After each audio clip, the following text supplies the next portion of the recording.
함께 보실 하나님의 말씀은 누가복음 14장 25절로 33절까지 말씀입니다. 누가복음 14장 25절부터 33절 말씀을 교독하도록 하겠습니다. 수많은 무리가 함께 갈새 예수께서 돌이키사 이르시되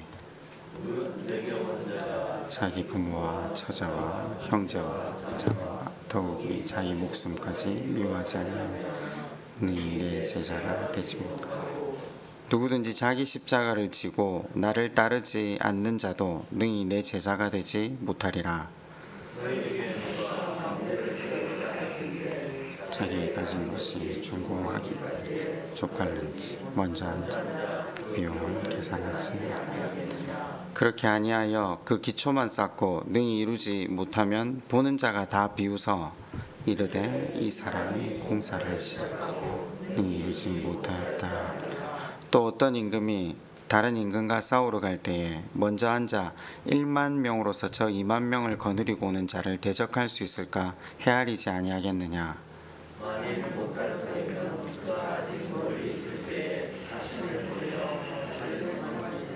함께 봅니다. 이와 같이 너희 중에 누구든지 자기의 모든 소유를 버리지 아니하면 능히 내 제자가 되지 못하리라. 아멘. 한 주 평안하셨습니까? 우리의 평안이 다른 어디에도 있지 않고 하나님께만 속해 있음을 믿기에 오늘 이 아침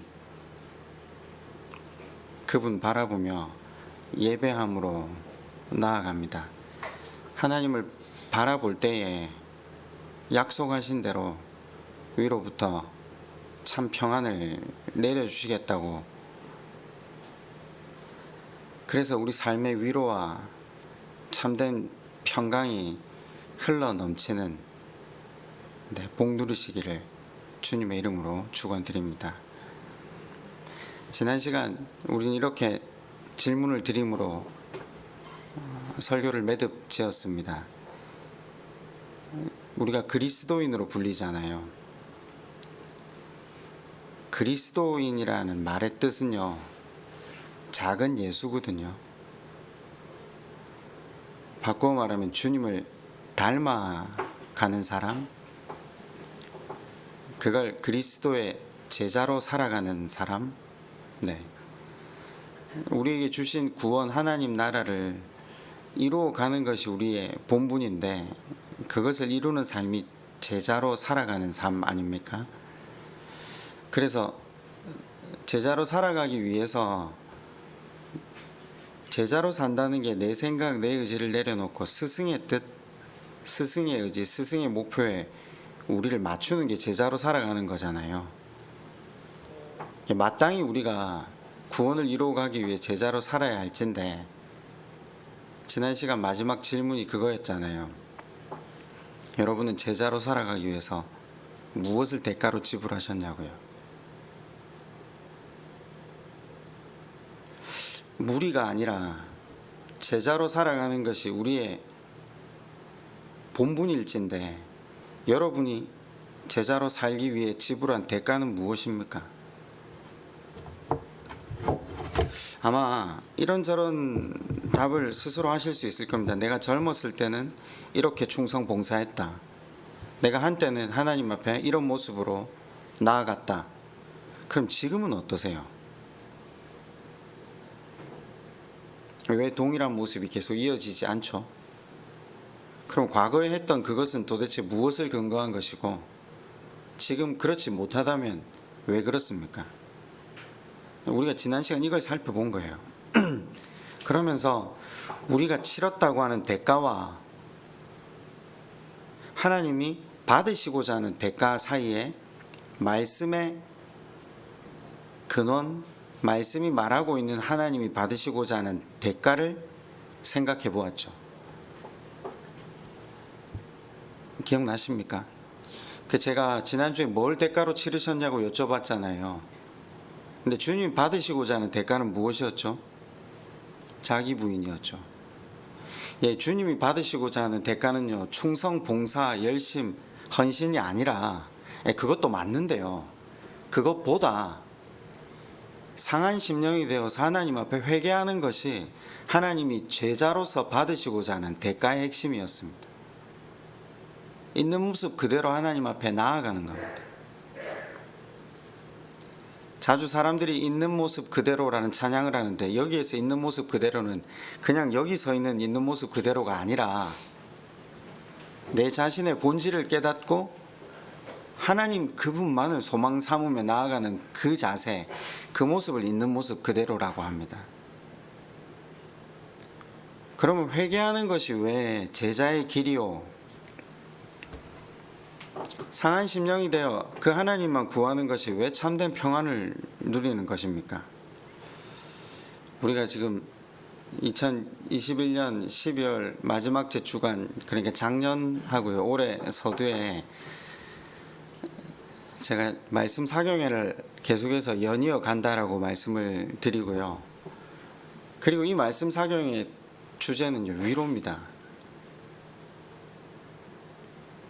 아마 긴 세월이 지나고 나시면 제가 얼마나 큰 위로의 말씀을 전하고 있는가 절감하실 날이 반드시 올 겁니다. 이 모든 인생에게 이것보다 더 큰 위로는 없다고 주님께서 말씀하셨기 때문입니다.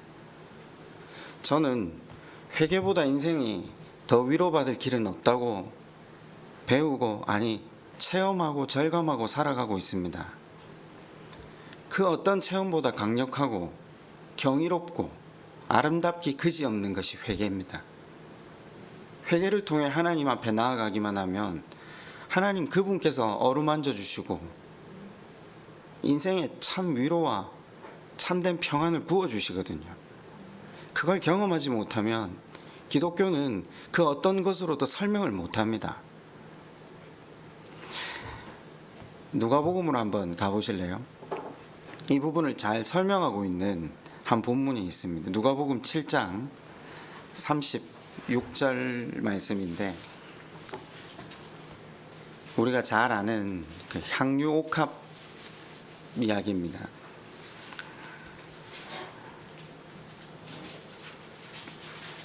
누가복음 7장 36절입니다. 제가 쭉 읽으면서 한번 설명을 해볼게요. 한 바리새인이 예수께 자기와 함께 잡수시기를 청하니 이에 바리새인의 집에 들어가 앉으셨을 때에 그 동네에 죄를 지은 한 여자가 있어 예수께서 바리새인의 집에 앉아 계심을 알고 향유 담은 옥합을 가지고 와서 예수의 뒤로 그 발 곁에 서서 울며 눈물로 그 발을 적시고 자기 머리털로 닦고 그 발에 입 맞추고 향유를 부으니, 아시다시피 향유라는 건 가치로 환산할 수 없는, 가격도 가격이지만 여인이 결혼을 하고자 일평생 모은 거거든요. 이 여인이 대부분 다 그 오빠 문둥병에 걸린 나사로를 위해서 자기의 몸을 팔아서 일을 했던 마리아나 마르다로 추정을 하거든요. 그 여인이 누구였는지 상관이 사실은 없겠죠. 보통 유대인 여자들은 향유를 거의 자기 전 재산을 다 들여서 모으거든요. 만약에 나사로의 동생이었으면 그 여인에게 일평생 소망은 결혼 그것밖이었을 거예요. 결혼을 위해서 모아둔 이 옥합을 깨트린 거죠. 예수를 청한 바리새인이 그것을 보고 마음에 이르되 이 사람이 만일 선지자라면 자기를 만지는 이 여자가 누구며 부정하다는 거죠. 어떠한 자 곧 죄인인 줄을 알았으리라 하거늘 예수께서 대답하여 이르시되 시몬아 내가 내게 이를 말이 있다 하시니 그가 이르되 선생님 말씀하소서. 이르시되 빚 주는 사람에게 빚진 자가 둘이 있어 하나는 500데나리온을 졌고 하나는 50데나리온을 졌는데 갚을 것이 없으므로 둘 다 탕감하여 주었으니 둘 중에 누가 그를 더 사랑하겠느냐. 여러분, 둘 중에 누가 더 사랑하겠습니까? 많이 탕감받은 자가 사랑하는 건 당연하죠. 여러분, 이걸 지금 이제 여기가 핵심이거든요. 시몬이 대답하여 이르되 내 생각에는 많이 탕감함을 받은 자니이다. 이르시되 내 판단이 옳다 하시고 여자를 돌아보시며 시몬에게 이르시되 이 여자를 보느냐? 내가 내 집에 들어올 땐 너는 내게 발 씻을 물도 주지 아니하였으되 이 여자는 눈물로 내 발을 적시고 그 머리털로 닦았으며 너는 내게 입맞추지 아니하였으며 그는 내가 들어올 때부터 내 발에 입맞추기를 그치지 아니하였으며 너는 내 머리에 감람유조 붓지 아니하였으되 그는 향유를 내 발에 부었으니라. 47절이 마지막 절입니다. 이러므로 내가 내게 말하노니 그의 많은 죄가 사하여졌도다. 이는 그의 사랑함이 많음이라. 사함을 받은 일이 적은 자는 적게 사랑하느니라. 여자가 왜 자기의 전부를 하나님 앞에 드릴 수 있었다고요?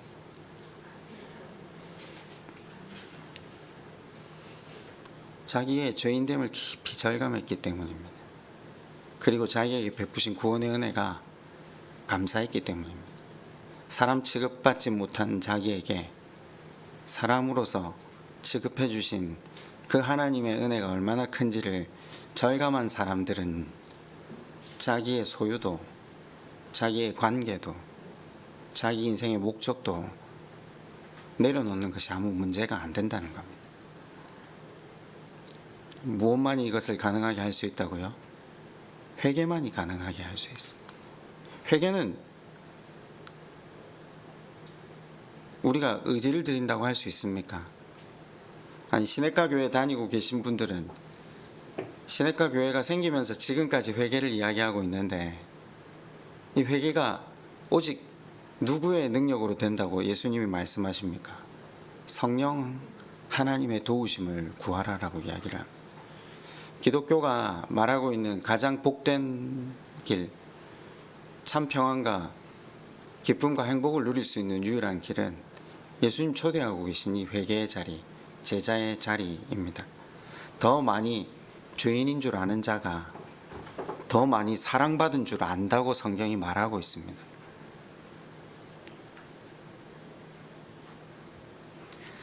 저는 지금 전부를 드리자, 관계를 끊자, 목표를 버리자, 이걸 설교하려고 하는 게 아닙니다. 우리 신앙의 목표는 회개라는 사실을, 제자도의 핵심이 거기 있다는 사실을,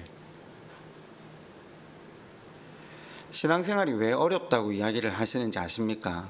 제가 이렇게 말씀을 드렸잖아요. 율법주의라서 그렇다고요. 율법주의가 틀린 게 아니라 율법을 지키기 위해서 애를 쓴다고 했잖아요. 왜 충성, 헌신, 봉사에 초점을 맞춘 신앙이 왜 잘못됐다고 이야기를 합니까? 방금 말씀드린 대로 회개가 기반이 되지 않았기 때문입니다. 신앙생활이 어려운 이유는 굉장히 단순합니다.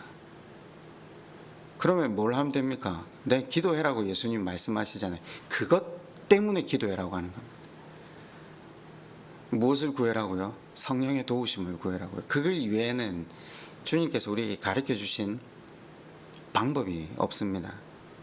저는 지금 그래서 가야 할 신앙의 방향, 지금 그 성령의 도우심으로 사도 바울이 신앙의 여정의 마지막에 고백했던 저는 죄인 중에 괴수입니다. 그것이 우리가 궁극적으로 가야 하는 신앙의 목적지지. 사도 바울처럼 1, 2, 3차 선교 여행을 해야 되고 목숨까지 나를 내어줘야 되고 열심과 충성으로 하나님 앞에 나아가야 된다. 지금 그걸 설교하려고 하는 게 아닙니다. 그래서 그 수준에 못 미치는 사람들은 신앙인이 아니야. 그건 성도로서 자격이 없어. 그런 이야기도 하고 있는 게 전혀 아닙니다. 율법주의든 기복주의든 자기의 처한 상황에서 수준이란 표현을 써서 죄송하지만 수준대로 그냥 하나님 바라보며 나아가면 됩니다. 다만 우리의 목적지가 어디라고요? 그리스도의 장성한 분량입니다. 여기가 목적지입니다. 흔히 사람들이 자꾸만 바라만 보시면 된다고 하니까 무슨 기독교가 신앙생활이 그렇게 쉬워요? 그럼 신앙생활이 별거 없네요?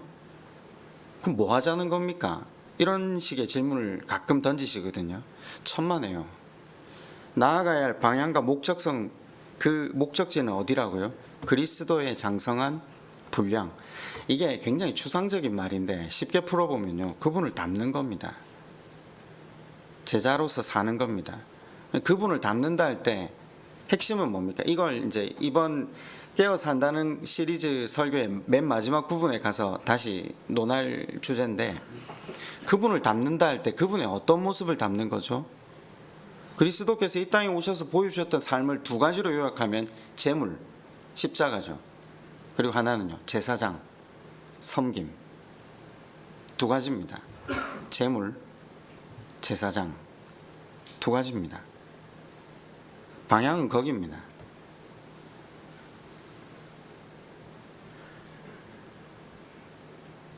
무슨 신앙생활이 이래요? 라고 질문하신 분께는 답이 되겠습니까? 예, 우리가 걸어가야 될 방향은 이곳입니다. 그런데 중요한 것은 하나님께서 거기 도달한 사람만 제자라고 혹은 내 자녀라고 말씀하시지는 않습니다. 거기를 바라보며 걸어가는 모든 사람을 당신의 제자요, 백성이요, 자녀라고 말씀하신다고 했습니다. 이게 굉장히 중요합니다. 그래서 바라만 봐도 된다고 자꾸 말씀을 드리는 겁니다. 그 말씀 안에서 그분을 바라보며 나아갈 때 목적과 방향성이 분명하면 하나님 모두를 당신의 자녀로, 제자로 쳐주십니다. 그런데 목적과 방향성이 다르면요, 예수님이 사단의 자식들아, 독사의 자식들아 라고 이야기를 계속 하시잖아요. 이게 얼마나 중요한지 모릅니다. 한 목사님하고 통화를 했는데, 그 목사님이 이제 얼마 전에 한 설교를 한 편 듣고 나서 저한테 그런 이야기를 하더라고요. 우리가 신앙생활을 오래 했고 성경을 배운다고 많이 배웠는데 왜 신학교에서 우리 신앙의 방향이 이쪽이라고 한 번도 이야기를 들은 적이 없냐고. 우리는 왜 충성, 열심, 봉사가 우리 신앙의 방향이라고 배우고 들었냐고. 제가 둘이서 그냥 전화 통화하니까 그런 얘기를 했어요. 아마 가르치시는 그분들도 몰랐을 거야. 저는 몰랐다고 생각합니다. 알면 그렇게 가르칠 수가 없습니다. 기독교 신앙의 방향이 예수님께서 그렇게 자기 부인이라고 하나님 앞에 회개하는 자만 하나님의 그 나라를, 천국을 누린다고 이야기를 수도 없이 했는데 왜 우리 신앙의 방향이 충성, 열심, 봉사입니까? 아니, 회개하면요, 그분 앞에 받은 죄 사함의 크기가 많다는 걸 깨달으면요, 하지 말래도 충성하고 하지 말래도 봉사하고 하지 말래도 헌신합니다. 그게 안 되는 사람을 그걸 해라고 부르고 있는 교회가 얼마나 우습고 답답합니까? 여러분, 코로나가 왜 시작된 것 같습니까? 저는 굉장히 단순하게 생각합니다. 예배를 막으신 건 하나님 아닙니까? 코로나를 통해서 예배당 나오지 말라는 거 아닙니까? 그런 충성, 그런 열심, 그런 봉사로 나올 것 같으니 이곳이 예배당이다 하는 그런 말 집어치우고 예배드리러 오지 말라 이 말 아닙니까? 그래서 코로나가 길어진다는 건 조금만 생각해보는 신앙인이라면 상식적으로 와닿는 진리 아닙니까? 그러면 우리가 해야 될 일은 뭡니까? 하나님이 예배당을 막으셨다고, 야, 너 호적 팔아, 너 당장 내 자식 아니다 이 말을 하면, 예, 호적 파겠습니다, 집 나가겠습니다, 그래야 되는 건 아니잖아요. 하나님 원하시는 대로 회개하고 하나님 그분만 바라보며 나아간다. 저기 밖에 있는 분들이 문제를 일으켜서 이 기간이 길어지는 게 아닙니다. 앉아있는 우리한테 주님이 회개하면 이 일이 끝날 수 있다고 말씀하고 계시지 않습니까? 우리가 회개하면 됩니다. 말씀 안에서 그분을 바라보며 나아가는 사람, 그 사람은 하나님 나라, 그러니까 그분의 통치와 다스림 가운데 살아가기 때문에 충분하다고 합니다. 제가 가끔 예배만 드리셔도 괜찮다, 예배만 드리셔도 괜찮다 하는데 방향은 그쪽이라는 거죠.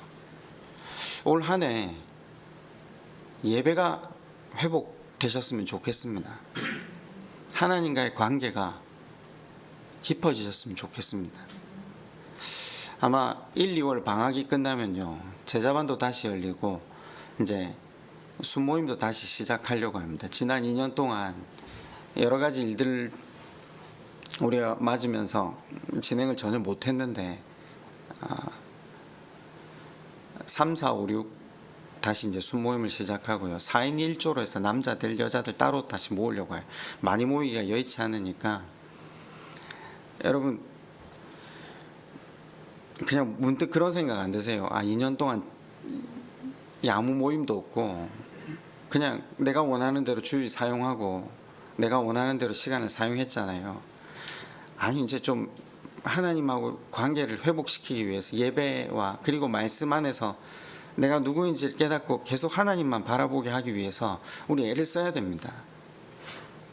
그냥 하지 말란다고 해서 계속 안 하고 앉아 있을 수는 없잖아요.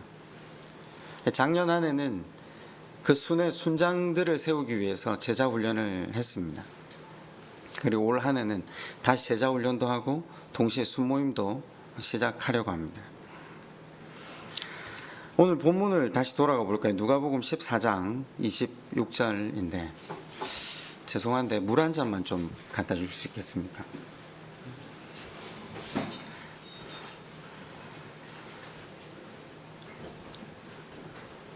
제자됨의 대가를 주님께서 정확하게 요구하시는데 본문 가운데 세 가지가 나옵니다.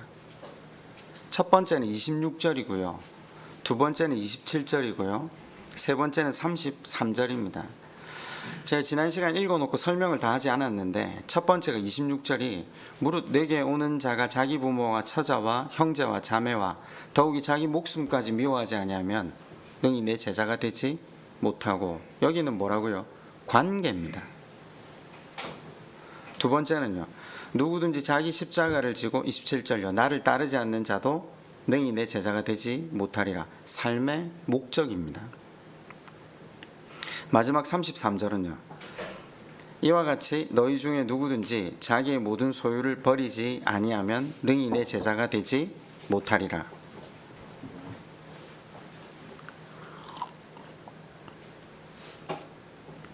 죄송합니다. 여기 마지막 33절은 소유에 대한 것입니다. 제자로 산다는 것, 바꿔 말해 성도로 살아간다는 것, 모든 삶의 관계, 26절요 27절 모든 삶의 목적, 33절에 삶의 소유, 이것들을 값으로 치르라는 겁니다.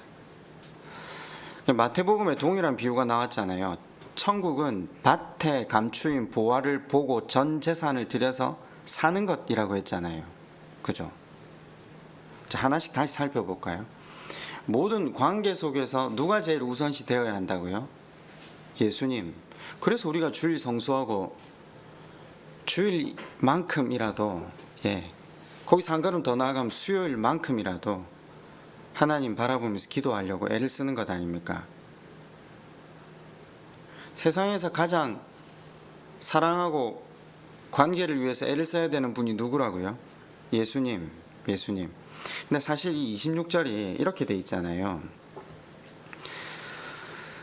내게 오는 자가 자기 부모와 처자와 형제와 자매와 더욱이 자기 목숨까지 미워하지 아니하면, 이렇게 돼 있잖아요. 근데 우리가 아시다시피 주님은 늘 이웃 사랑을 외치신 분인데 여기에서 갑자기 상반된 말씀을 한다, 이건 좀 말이 안 되잖아요. 모순이잖아요. 단순히 강조하기 위해서 그게 아니라, 사실 원문은 이렇게 돼 있어요. 원문은 우리는 한글은 감정적인 측면으로 이걸 전달받는데 원문은 덜 사랑함 이렇게 돼 있어요. 이해가 되십니까? 미워하라가 아니라 상대적인 개념에서 우선적인 개념이 뭔가를 생각해 보라는 거죠. 우리 엄마, 아빠, 형제, 자매보다 누가 더 우선시 돼야 된다? 예수님이 더 우선시 돼야 된다. 지금 그 이야기입니다. 근데 이건 두 가지를 함축하고 있습니다. 우리나라 사람들은 여기 배경에 대해서 좀 느낌이 없지만 유대인들에게는 이 가족 관계라는 것이 한 가지 더 자기에게 와닿는 것이 있는데 뭐냐? 지위와 신분입니다. 무슨 지위와 신분이냐? 아브라함의 자손이잖아요. 이방인들과 비교해서 자기들은 선택된 민족이죠. 유대인이 된다는 건 하나님의 백성, 유대인으로 낫다는 건 하나님의 구원을 보증해 주는 것이라고 그들은 믿었거든요. 근데 그게 아니라는 겁니다.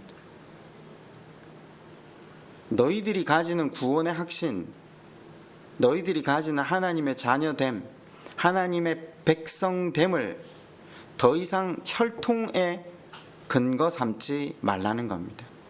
이제 이것을 나에게서 찾으라는 겁니다. 예수 그리스도에게서.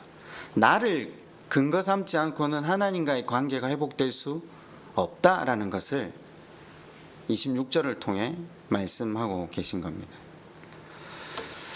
더불어서 가족이라는 건 당신은 사회보장 제도가 잘 되어 있지 못하잖아요. 안전보호막이 없거든요.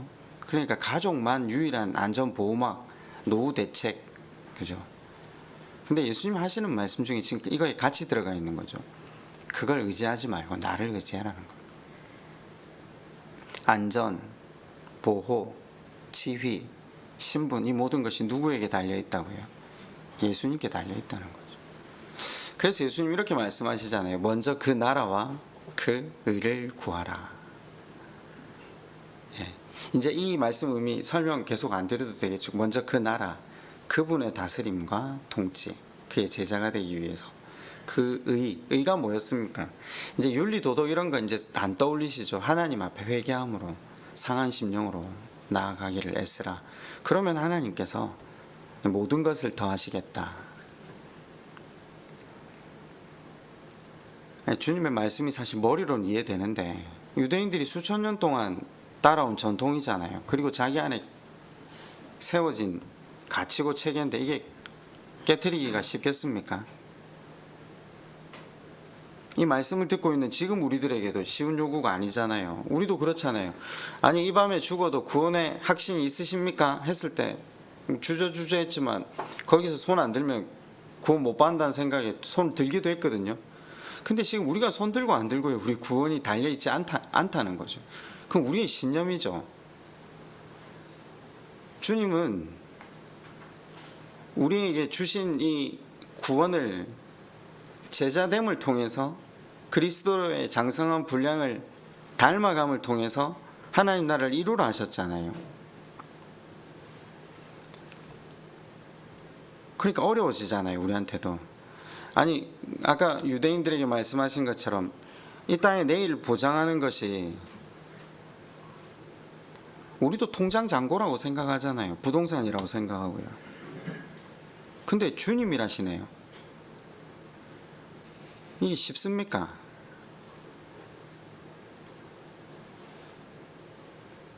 이 길이 제자의 길이라는데 이게 과연 따라갈 수 있는 길입니까? 27절에 삶의 목적이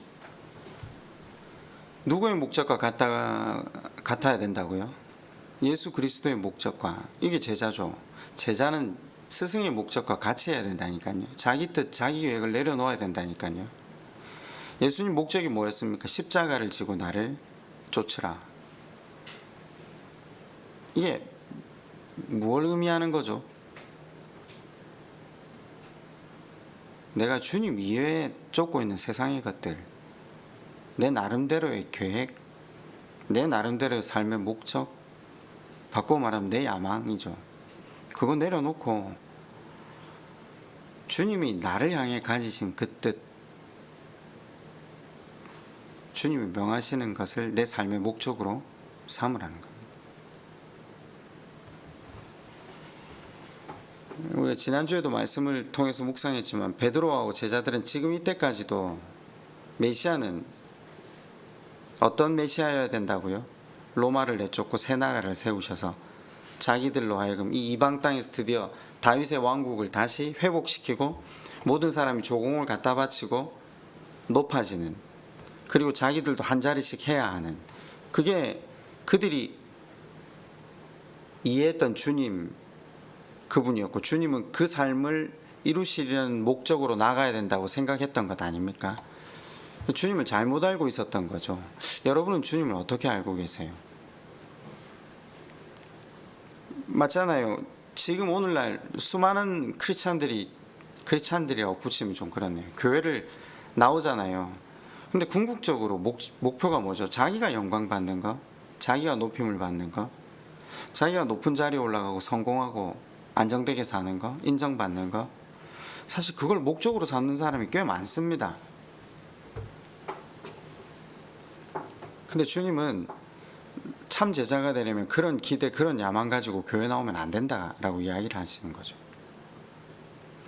여러분, 일평생 목적 삼고 계신 것, 그거 내려놓을 수 있겠습니까?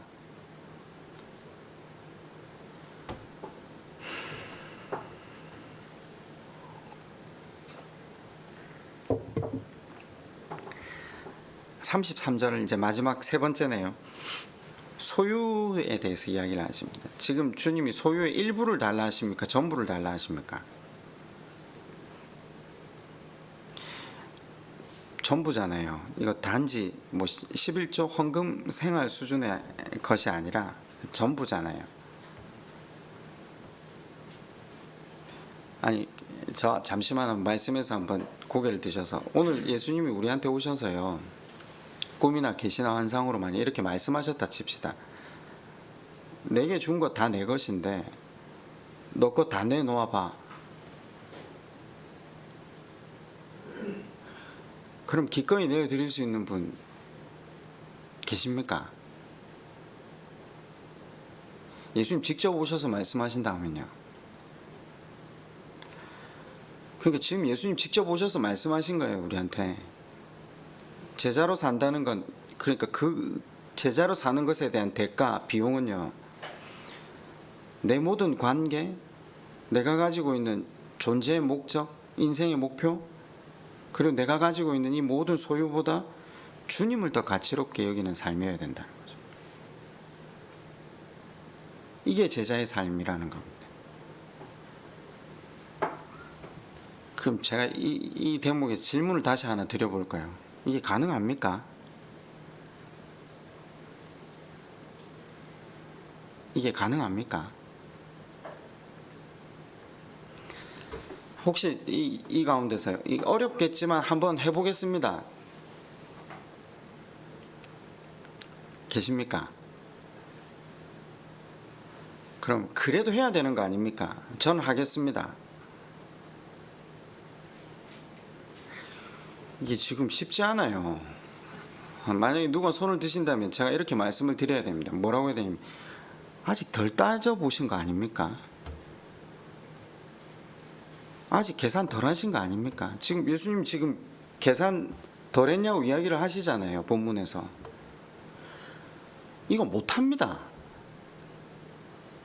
이거 의지나 결단으로 못합니다.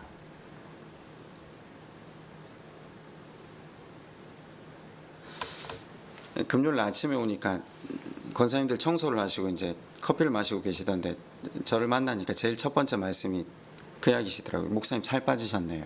제가 살이 사실 1kg도 안 빠졌는데, 네, 물론 다이어트는 매일 결심합니다. 매일 결심. 네.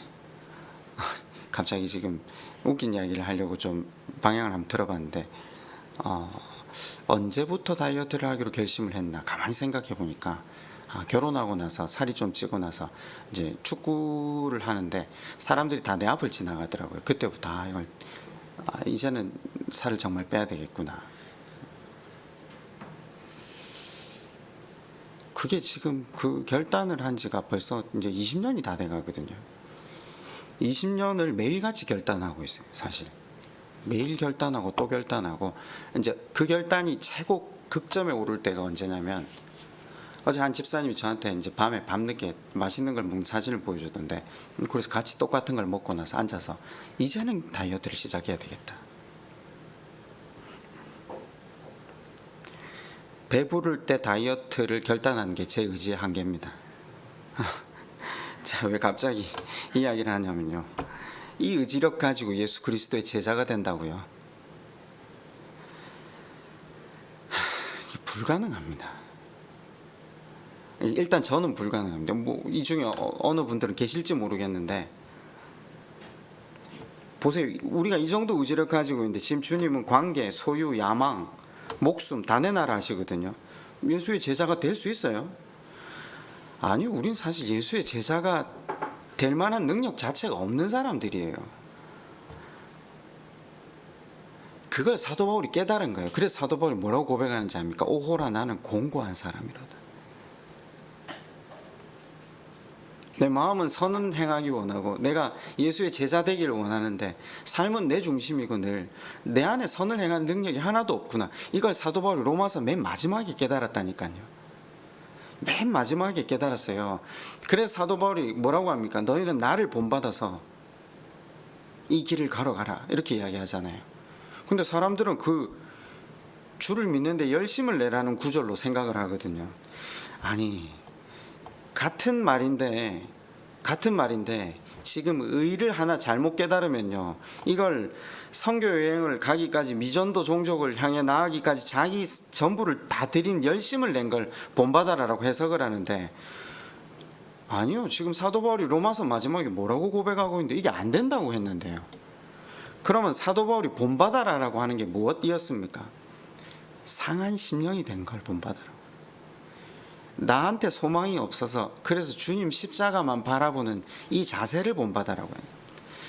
사도 바울도 아까 향유 옥합을 깨뜨린 여인처럼 사람같이 하는 삶을 살았잖아요. 예수 믿는 사람들 잡아다 죽였거든요. 근데 사람같이 하는 삶을 살았는데 주님이 자기를 사람으로 대해주셨어요. 사람으로 대해주셨으니까 이제 자기가 만나는 사람들에게 그 받은 은혜를 흘려보내기 위해서 나아갔던 삶, 그 은혜 흘려보내기 위해서 나아갈 수 있었던 근원이 뭐라고요? 상한 심령, 회개였다라는 거죠. 그걸 본받으라라고 사도 바울이 우리에게 이야기를 하는 거죠. 그걸 깨닫기 전에는 불가능하다는 겁니다. 베드로 기억 안 나시죠? 의지의 이스라엘인 베드로, 그죠? 내가 절대 주를 버리지 않겠습니다. 근데 위험에 딱 처하니까 난 예수라는 사람 모른다. 부인하고 저주까지 하고 맹세까지 하고. 다른 제자들은요, 아예 일찌감치 다 도망갔죠. 우리는 좀 나을 것 같습니까? 위기의 순간이 닥쳐오면 주님 곁에 끝까지 서서 목숨을 던지실 분이 계십니까?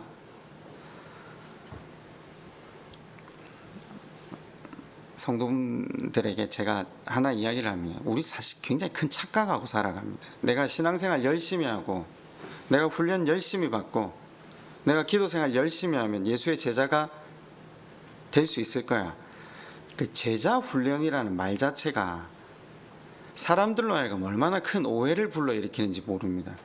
제자는 훈련한다고 되는 게 아닙니다. 그래서 제가 자꾸 이게 사실 제자 훈련이라는 말 자체를 사용하고 싶지 않았거든요. 이 말을 붙이면 여러분 머릿속에 근거가 거기 있기 때문에 내가 열심히 노력하고 내 의지로 노력한다고 이걸 훈련하면 예수 그리스도의 제자가 될 수 있습니까? 그러니까 제자 훈련이라는 표현으로 다시 내 노력, 내 의지 이걸 의존하게끔 할까봐 제자 훈련이라는 말을 쓰고 싶지 않았는데 이것밖에 쓸 단어가 없더라고요. 그건 제자 훈련에 반대되는 이야기입니다. 우리가 시내가 교회가 하고 있는 제자 훈련이라는 것은요, 나의 나됨, 나의 의지, 나의 노력의 한계에 대해서 철저하게 절망시키는 겁니다. 훈련을 받으면 받을수록 뭘 깨달아가라고 하는지 이 훈련을 받는 이유가 뭔지 아십니까? 나는 이걸 못하네?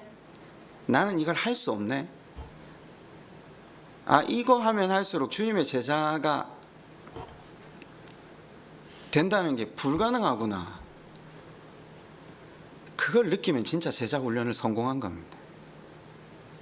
나 자신에 대해서 철저하게 절망하는 거죠. 그럼 한 가지 방법밖에 안 남잖아요. 그게 뭡니까? 내 힘으로 안 되니까 성령 하나님의 능력을 구하며 나아가는 겁니다. 그 제자 훈련이 마치면 기도하러 나와야 되는 겁니다. 내 안에 소망이 없구나. 내 안에 근거가 없구나. 성령의 은혜 아니고는 제자로 살아간다는 게 불가능하구나.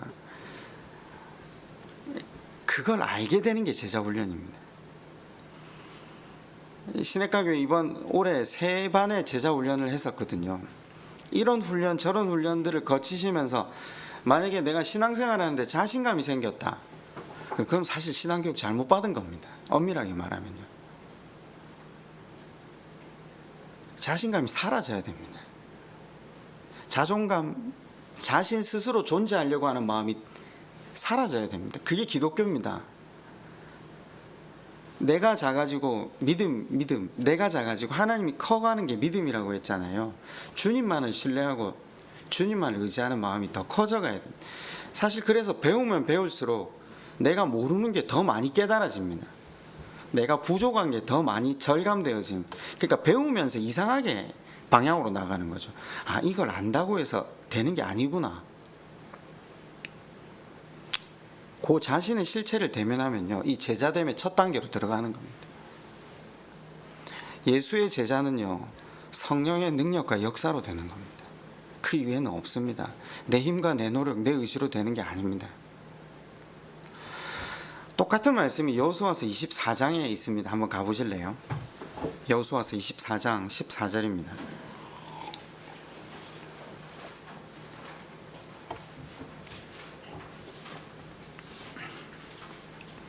여호수아, 사실 이게 예수와 예수님의 그림자라고 표현을 하기도 하는데, 여호수아 유언이 24장 14절에 나오죠. 그러므로 이제는 여호와를 경외하며 온전함과 진실함으로 그를 섬기라. 너희의 조상들이 강 저쪽과 애굽에서 섬기던 신들을 치워버리고 여호와만 섬기라. 만일 여호와를 섬기는 것이 너희에게 좋지 않게 보이거든 너희 조상들이 강 저쪽에서 섬기던 신들이든지 또는 너희가 거주하는 땅에 있는 아모리 족속의 신들이든지 너희가 섬길 자를 오늘 택하라. 오늘 나와 내 집은 여호와를 섬기겠노라. 유언을 하니까 백성들이 대답을 합니다. 16절에 백성들이 대답하여 이르되 우리가 결단코 여호와를 버리고 다른 신들을 섬기지 아니하오리니. 여러 차례 다짐을 주고받거든요. 그러면 이제 이 마지막 결단 앞에 여호수아의 반응이 어떻게 해야 됩니까? 그래, 바로 그거야. 너희들이 정말 그 마음으로 열심히 해야 돼. 그렇게 해야 될 것 같죠. 근데 19절에 여호수아가 지금 뭐라고 하죠? 여호수아가 백성에게 이르되 너희가 여호와를 능히 섬기지 못할 것은, 잘할 거라는 겁니까? 못할 거라는 겁니까? 못할 거라는 겁니다. 참으로 확 끼얹고 있습니다. 왜요? 말씀 이제 그만 보시고 말씀을 매듭지읍시다. 자기 의지 결단으로 신앙생활 하는 모습은 길어봐야 몇 달, 길어봐야 몇 년입니다. 그거 하고 나면 다 번아웃합니다. 그 종교생활이거든요. 자기 열심과 자기 의지, 그 주님이 말하는 제자됨이 아닙니다. 성경이 말하는 믿음도 아닙니다. 어떻게 해야 된다고요? 어떻게 해야 된다고요? 말씀 안에서 성령의 조명하심으로 우리 자신이 죄인됨을 더 많이 깨달아서 하나님 앞에 더 많이 회개함으로 그분의 우리에게 베푸신 사랑의 크기가 더 많이 절감되어지지 못하면 이 길 못 갑니다. 그 과정 없이 지금 제자도의 3가지 조건을 이야기하셨잖아요. 하실 수 있습니까? 못합니다. 모쪼록 하나님 바라보며 걸어갑시다. 성령님의 도우심을 구하며 걸어갑시다. 그때 우리는 할 수 없을 때 하나님의 능력으로, 하나님의 은혜로 예수의 제자의 자리에 굳건히 서서 걸어가게 될 것입니다. 우리 함께 기도할까요?